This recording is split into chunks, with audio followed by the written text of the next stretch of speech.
how often do you think it's important to have really good advisors versus not? So, and let me explain my biases. A lot of times I think having lots of founders, like say Social Street, here's my team, and it's like 4 great founders and then like 8 amazing advisors. And I'm like, dude, I don't care that you have 8 amazing advisors. It's like almost irrelevant to me. But it sounds like in your case, maybe that was really relevant to have those advisors, that because maybe you weren't an expert previously in it and it sort of validated you.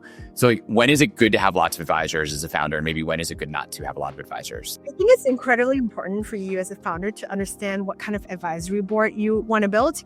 And each advisor that I brought on was filling a certain gap in my personal expertise.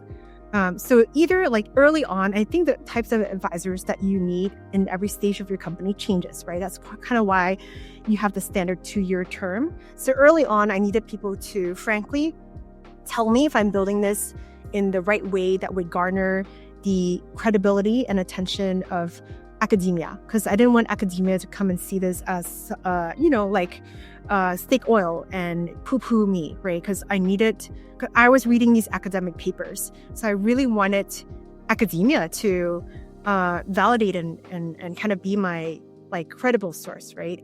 And it turns out the medical industry has no idea about gut health because no doctors go to school learning about the gut microbiome. They don't even learn about nutrition. So in the process, I learned that it was really hard to find medical advisors who understand what I was talking about.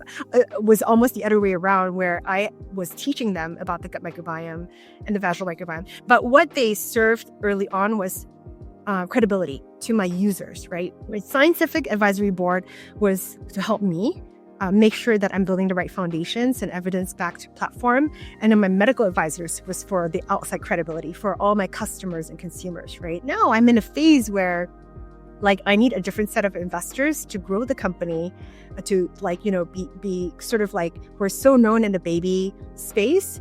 And now we have a lot of channel distribution in the longevity space. So we need to start building advisors in the longevity space, right? So we just need, and then someone who can help grow the company, for example. How do you use advisors the right way? So and I really say that in the sense that I've historically found, and I think I'm not a good founder on this front, to be clear.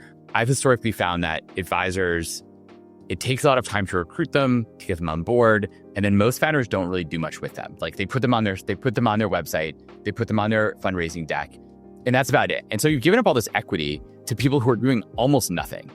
Now, the best founders that do a lot more and get those advisors to actually do a lot of real work. How do you weigh those two things? I mean, initially when I started, again, like the scientific advisors really was on calls with me every week, every other week, so I really involved them. And my medical advisors were just there frankly, for show, because they didn't know anything, right? I would teach them, right? So again, you kind of need to know what they're for, and you may not be giving each of them the same amount of equity, right?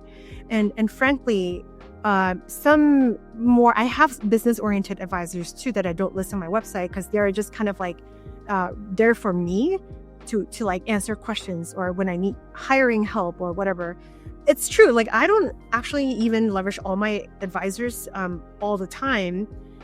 So in my next set of advisors, I'm recruiting really strategically, right, for certain reasons, right? They have to have a large following, they have to have published books, and they have to be an industry kind of opinion leader that people follow. And so they're there for the credibility, for example, not necessarily to give me advice. Sometimes they advise on the clinical utility side of things. But also I want to say with AI, I'm leveraging AI not to build my advisory board. I have an AI council. So you just kind of adopt, like say, like you can create your own advisory board through ChatGPT. Just say like, hey chat, I call ChatGPT chat, just easier. Like adopt the persona of this person and this person and this person. And you are now, and you can create different personas in chat, and you have the pro version. And so I have like 4 or 5 advisors with different expertise. So mimicking real life advisors, but it's free, right, in a way. And then if I have a marketing question or go-to-market question, I ask this advisor. If I have a fundraising question, I ask this advisor. And, it kind of is my debate partner, right? Of course, it doesn't mimic the real advisory board where certainly some VCs and your actual like board of directors from fundraising, your actual board can help with connections, right? And introductions and all that. Certainly, like that's how I think advisors and investors can really add value to your company. But beyond that, for real like business advice and all that, like you can leverage AI these days.